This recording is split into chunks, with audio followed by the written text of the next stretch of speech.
नमस्कार सभी, मेरा नाम है अशोक बी यादव एडवोकेट और मैं आप सभी के लिए लीगल एडवाइस वीडियो सपोर्ट करता हूं, जो कि आप सब लोग उसको लाइक करते हैं, पसंद करते हैं, शेयर करते हैं, सब्सक्राइब भी करते हैं। और अब तक अगर आपने इस चैनल को सब्सक्राइब नहीं किया तुरंत करिएगा और दूसरे लोगों तक भी जानकारी को जरूर पहुंचाइएगा।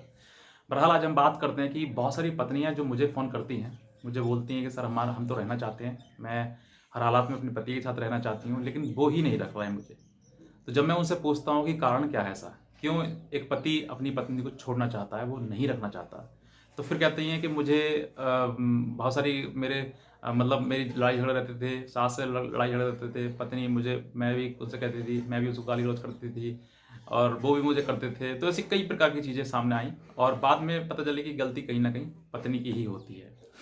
तो आपको ये सब चीज़ें समझने हैं कि ये बातें जो हैं, जो आपने कह दी है कि सर पत्नी मैं रहना चाहती हूँ लेकिन वो नहीं रखना चाहते, तो फिर आप सोच कर देखिए कि आप दोनों बन क्यों नहीं रही। एक समझदार पत्नी ये होती है कि जो अपने पति को समझकर वो उसके साथ चलना शुरू कर दे। जो पत्नियां ये सोचती हैं कि मेरे अनुसार मेरा पति सब चले, मेरे अनुसार मेरा ससुराल चले, तो फिर वो पत्नियां हमेशा उल्टे मुंह की खाती हैं और हमेशा परेशान रहती हैं, हमेशा केस लड़ाती रहती हैं या फिर जीवन अकेले ही बताती हैं।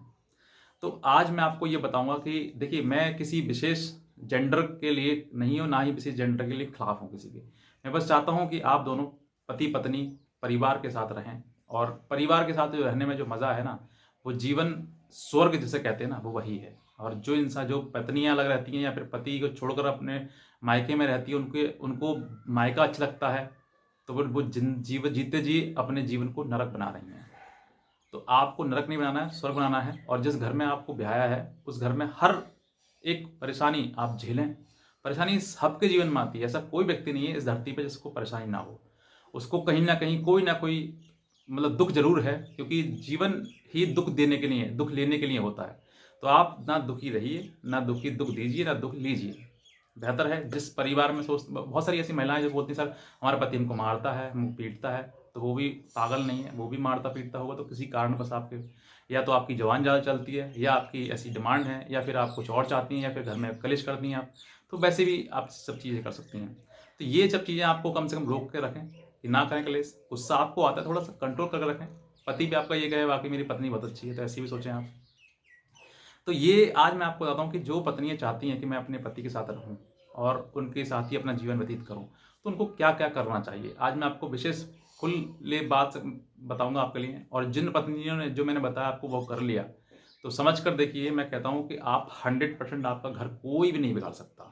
और जो भी मतलब इन बातों को फॉलो करेगा, चाहे वो पति हो या पत्नी हो, दोनों दोनों के लिए मैं कहता हूँ आपको, सबसे पहली बात देखिए, आपको शादी जब होती है तो ना पति पत्नी का दुश्मन होता है, ना पत्नी पति की होती है। कोई किसी का दुश्मन नहीं होता, दोनों के लिए अननोन होते हैं। कुछ लोग अब तो शादी से पहले बातचीत कर लेते हैं, लेकिन जब बातचीत करनी शुरू करते हैं, स्टार्ट करते हैं, तब तो कोई किसी के जागरूक जानकार नहीं होता है। दोनों एक दूसरे के लिए ही अननोन होते हैं या फिर अनजान होते हैं। लेकिन जैसे ही आपके दोनों की बातें शुरू हो जाती हैं या फिर किसी प्रकार से चीज़ें शुरू हो जाती हैं आपकी, फिर शादी हो जाती है, फिर शादी होने के बाद जो चीज़ें स्टार्ट होती हैं ना, उनके बाद जो है एक दूसरे के बहुत ज़्यादा कट्टर दुश्मन बन जाते हैं और एक दूसरे पे केसेस करना शुरू कर देते हैं। जो कि सबसे बड़ी गलती जो होती है वो महिला की होती है, क्योंकि महिला ही अपनी सारी ताकत, कानूनी ताकत जितनी है, वो पति के परिवार पर लाद देती है, जो कि बाद में उसको पछतावा होता है। कुछ महिलाएं पछताती भी नहीं है, सोचती हैं बहुत अच्छा।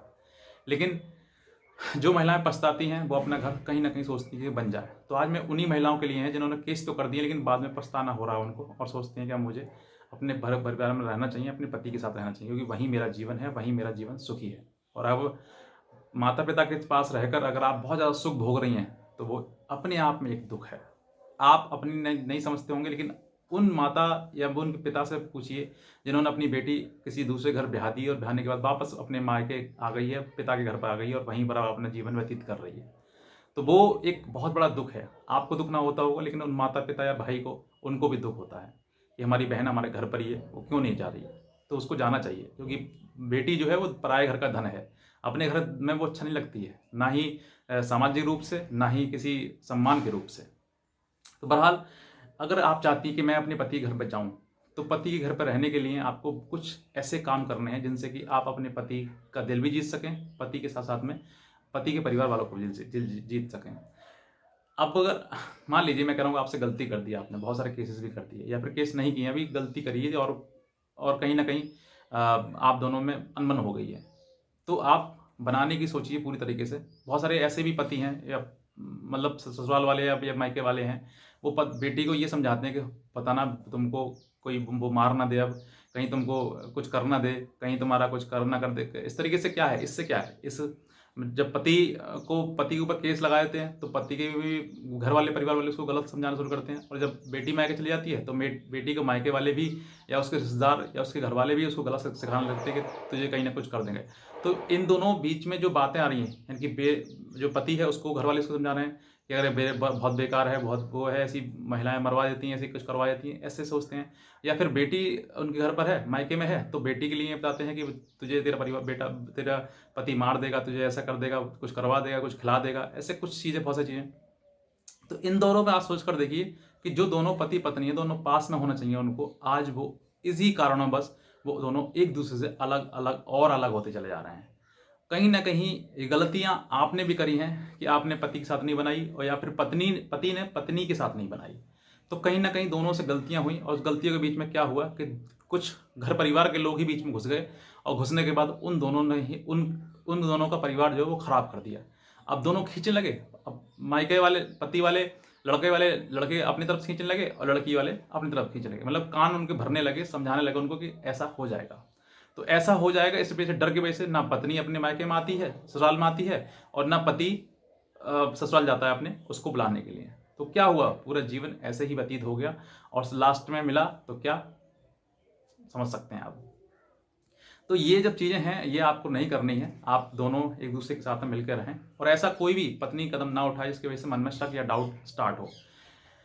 कुछ पत्नियां ये हैं जैसे मायके रहती हैं, काफ़ी दिन होती हैं, तो फिर वो किसी और के साथ संबंध बनाना शुरू कर देती हैं, गलत करती हैं वो, और इन सब चीज़ों से वजह से उनका पूरा जीवन नरक हो जाता है। कुछ चंद सेकंड से मिनटों का आपका आनंद है जो कि किसी और के साथ आप करती हैं, वो गलत है, बिल्कुल ही गलत है, नरक का समान है ये भोगना। दूसरा, पति भी होता है, वो सोचता है कि इसने ऐसा कर लिया तो फिर अब मैं उसको रखूंगा ही नहीं, तो अब गलतियां दोनों की स्टार्ट हो जाती हैं। फिर वो पत्नी जो है वो ये सोचती है कि मेरी गलती है, वो ये सोचती है इसने मुझे छोड़ा कैसे, मैं इसको कई केस लगाऊंगी, तो फिर वो गलत केस पे केस करती जाती है, और पति की जिंदगी नरक करती जाती है। अब यहाँ पर पत्नी को क्या करना है कि अपने पति से बहुत ज़्यादा बॉन्ड अच्छा बनाना है। अगर वो मान लीजिए, मैं कहता हूँ गुस्से में उसने कुछ कह भी दिया, वो कुछ आपको गाली गलौज भी कर रहा है या फिर कुछ कह भी रहा है, तो उनको समझो कि मैं अगर इनको नहीं सुनूंगी, उसकी गुस्सा मैं नहीं सुनूंगी तो कौन सुनेगा मेरे अलावा। या फिर कुछ पत्नी कहती है तो पति को भी थोड़ा बहुत सुनना चाहिए, क्योंकि पत्नी है उसकी, अगर वो नहीं सुनेगा तो कौन सुनेगा। तो ये सब दूसरा सबसे बड़ी बात कि माँ बाप बेटा, कोई भी बेटा, आज के टाइम में कहता हूँ मैं, कोई ये ऐसा बेटा नहीं होगा जो अपने माँ बाप के साथ दुर्व्यवहार करे, या उनको घर से बाहर निकालना चाहे, या फिर उनको रोटी ना दे, उनका खाना ना दे, उनके साथ बदतमीजी करे, ऐसा कोई बेटा नहीं होगा। लेकिन बहू आते ही, मतलब पत्नी आते ही वो घर में कलेश करना शुरू कर देती है, और वो सास से लड़ना, ससुर को गलत कहना, गालियाँ देना, उनको कुछ मतलब उल्टे सीधे केसेस में फंसाने की धमकी देना, ऐसी जब चीज़ें आप करते हो ना, तो फिर माँ बाप भी अपने बेटों समझाते हैं कि बेटा ये बहू सही नहीं है। तो फिर उसके बाद वो भी सुनता है कि भाई सही नहीं है वाकई। तो फिर क्योंकि माँ है तो माँ के साथ माँ का अपमान अगर पत्नी करे तो नहीं सह सकता, कोई भी नहीं सकता, चाहे ऐसी पत्नी घर में रहे या फिर ना रहे, चाहे उसको अपना जीवन व्यतीत पूरा अकेले ही करना क्यों ना पड़ जाए, चाहे उसका पूरा वंश खराब ही क्यों ना हो जाए, लेकिन वो अपनी माँ का या पिता का अपमान नहीं सुनेगा, ना ही सहेगा। तो बहू पत्नी जो है उसको ये भी समझना चाहिए कि मुझे ऐसे अपमान वगैरह नहीं करना चाहिए। अगर आप करते हैं तो फिर आप ही जिम्मेदार हैं उस चीज़ के लिए। तीसरा, आपके बीच में झगड़ा दोनों के में है, तो दोनों के झगड़ा बीच में है, तो दोनों के बीच में आप और परिवार वालों को क्यों फंसा लेते हैं। पत्नी जो है दूसरे परिवार वालों को माता पिता जो भी रिश्तेदार हैं उन सभी का नाम उसमें दे देते हैं, और बाद में कहते हैं कि अब इनको जो है अब पता लगेगी, इनको अकल अब आएगी। तो अकल नहीं आती है, अकल तुमको आ जाती है, क्योंकि तुम भी उस पर गलत आरोप लगाए थे हो, और जिन माँ बाप ने उस बच्चे को पाला है उनका तुमने नाम दे दिया। अगर आप मतलब बिना करे किसी का नाम दे दिया, और किसी ने कुछ किया ही नहीं, आपसे दहेज नहीं मांगा, फिर भी आपने झूठा केस लगा दिया उस पर, तो फिर चीज़ें बिखर जाती हैं। केसेस का मतलब है दुश्मनी, और दुश्मनी अगर आप चाहते हैं कि मेरा घर ना बसे, तो फिर आप समझ लीजिए कि आप जीवन खराब कर रहे हैं अपना भी और पति का भी। केस करने से पहले बहुत ज़्यादा सोच लीजिए कि मुझे अब वाकई इस घर में नहीं जाना है, तो आप केस करिए, लड़ लीजिए, सोचिए मत फिर दोबारा घर जाना है, उस मायके में उस ससुराल में जाना है। और अगर आपको जाना है तो केस करने की सोचिए मत, कि जितना हो सकता है कॉम्प्रोमाइज़ के आधार पर आप कॉम्प्रोमाइज़ करें, चीज़ों को समझें और समझने के बाद फिर उन सब चीज़ों को आप अपने दिमाग में बिठाएं। तीसरा चौथा मतलब कि जितना आप केस कर रहे हैं, अगर आपको फिर भी जाना है तो आप और आगे केस ना करें। 498 कर दिया कोई बात नहीं, आगे और केस ना करें। और जितना भी हो सकता है, अगर आपने गलती हुई है, गलती नहीं भी हुई है, चाहते हैं परिवार बच जाए, तो सॉरी, माफ़ी एक चीज़ बहुत बड़ी चीज़ होती है। आप सबसे माफ़ी मांग लें कि चलो ठीक है, मेरे से ये गलती हो गई, उसको मैं गलती तो स्वीकार करती हूँ और अब आगे जो है ऐसी गलती कभी नहीं होगी। ये सब चीज़ें हैं घर बसाने के लिए। फिर भी कानूनी रूप से अगर मैं बताता हूँ आपके लिए, और फिर भी अगर आपको बहुत सारी चीज़ें हैं, फिर भी नहीं रखना चाहते हैं, गलती कर ली, सामाजिक रूप से कर ली, माँ-बाप ने भी गलती मान ली, सबने गलती मान ली, फिर भी अगर नहीं कर रहा तो आप फिर कानूनी लड़ाई लड़ें और सेक्शन 9 का आप नोटिस भिजवाएँ उसके लिए, और उसके ऊपर सेक्शन 9 का केस करें, ताकि कोर्ट को भी ये पता लग सके कि वाक़ई हम जो है रहना चाहते हैं और पति हमारा रखना नहीं चाहता है। तो ऐसे बहुत सारी चीज़ें हैं आपके लिए। आई होप सो कि आपको सब चीज़ समझ में आई होंगी। और पत्नी के लिए ज़रूरी है कि वो अपने ससुराल में ही रहे, वहीं अपना जीवन से करें। जीवन एक ही मिला है और वहीं पर आप रहें, बेहतर रहे। आप अलग-अलग शादी करेंगे तो वहाँ पे भी हो सकता है कि चीज़ें ऐसी मिल जाएँ। क्योंकि मेरे सामने ऐसे भी केस आए हैं जिन्होंने पत्नियों ने 2-2 शादी कर ली हैं और बाद में बच्चे भी हो गए हैं, लेकिन झगड़े उनके ख़त्म नहीं हुए। आज भी उनका कहीं न कहीं डिस्प्यूट चल रहा है, तो कहीं न कहीं डिस्प्यूट मतलब केस करने के बाद फिर दोबारा केस दूसरे पति पे भी करना पड़ा। तो ऐसे चीज़ें ना करें और जितना हो सकता है उतना थोड़ा सहन करें। सहन करने में ही आपकी भलाई है और घर परिवार बसना है उसी में। मैं इस पे इतना कहना चाहूँगा। बाकी आज का वीडियो देखने के लिए आपसे भी बहुत धन्यवाद।